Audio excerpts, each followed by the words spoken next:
I know you're probably thinking this is just another one of those creepy food delivery stories you've heard before. But trust me when I tell you, this one is different. This one still haunts me, and I'm not sure I'll ever be able to forget it. Not after what happened that night. It started like any other delivery. I was just doing my job, trying to make some extra cash, when I got an order that seemed pretty normal at first. The address was on the edge of town, kind of isolated, but nothing too out of the ordinary. I didn't think much of it. Just another address, just another drop-off. But from the moment I pulled up, I felt something. I can't really explain it. It was like a sense that something was off. The house was too quiet. Almost unnaturally so.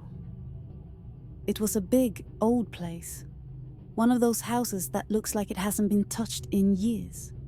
Weeds crawling up the cracked steps. A dim porch light flickering in the distance. It wasn't just the house that felt wrong. It was the air. Cold, even though it wasn't that cold outside. Like something was waiting. Watching. The address had a note. Leave on the porch, please. Simple enough. But as I walked up, I noticed the door was cracked open a little, just a tiny bit. Not enough to be a mistake. No, it was deliberate.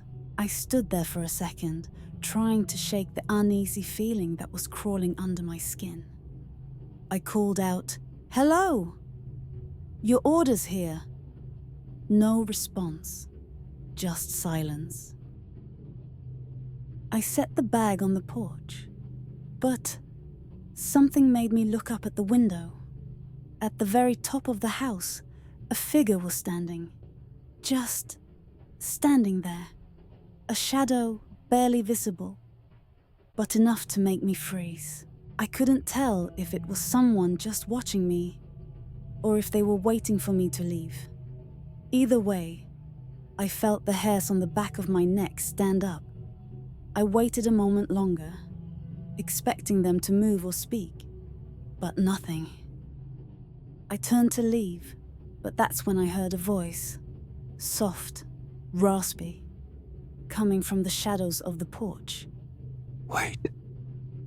I froze. I swear I could feel my heart stop for a second. I turned around, slowly, and saw the door inch open a little more. A man was standing there now, but he wasn't what I expected.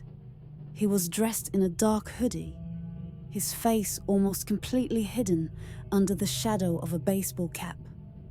"You can come in," he said.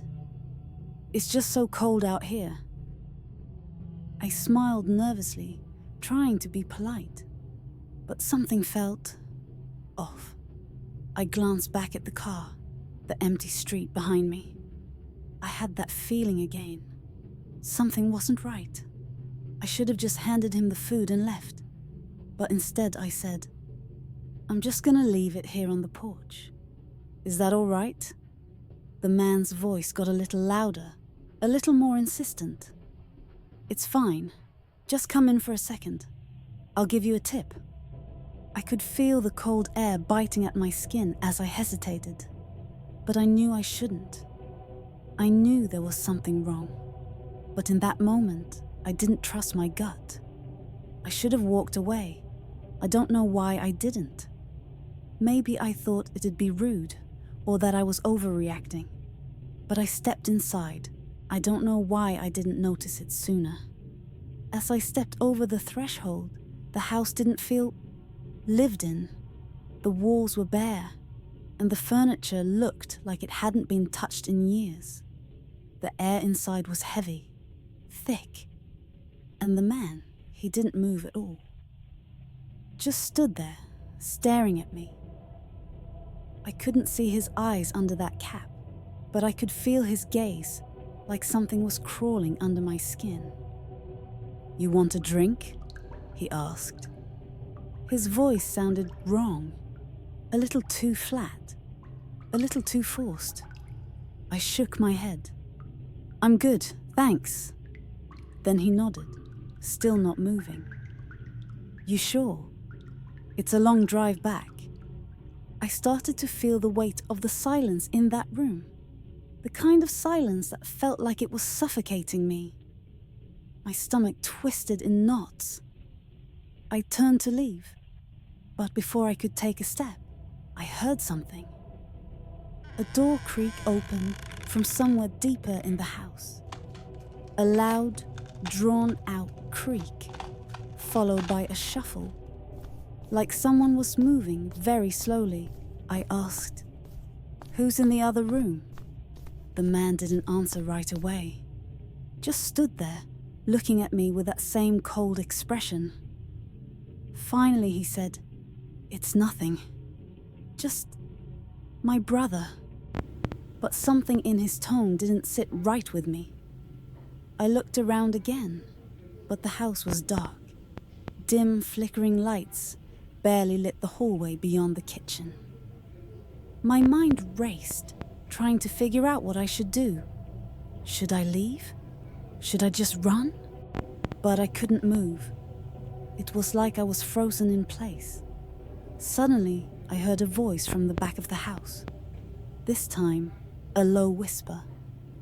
You need to come see this. I don't know why I didn't run.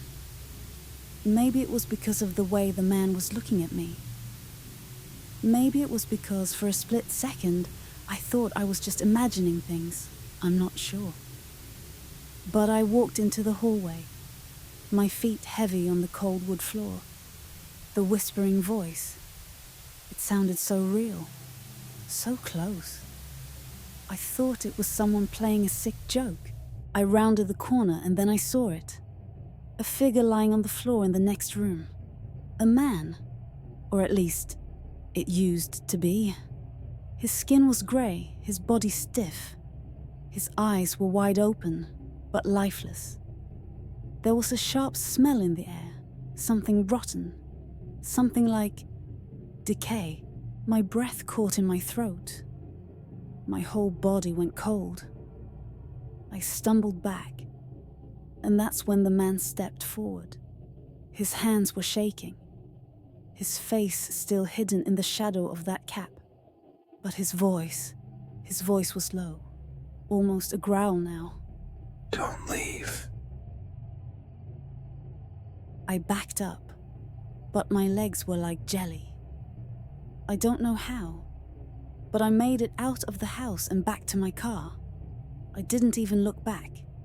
The door slammed shut behind me, and I drove off as fast as I could. I didn't report it. I didn't even know who to tell. Who would believe me?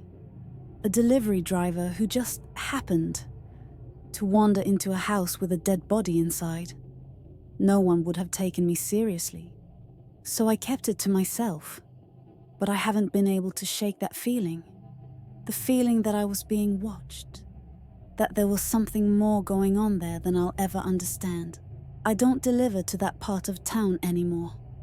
And I don't think I ever will again. So if you're ever out there driving at night, and you get an order that feels wrong, trust your gut. Trust that feeling. Don't be like me. Because not everything out there is what it seems.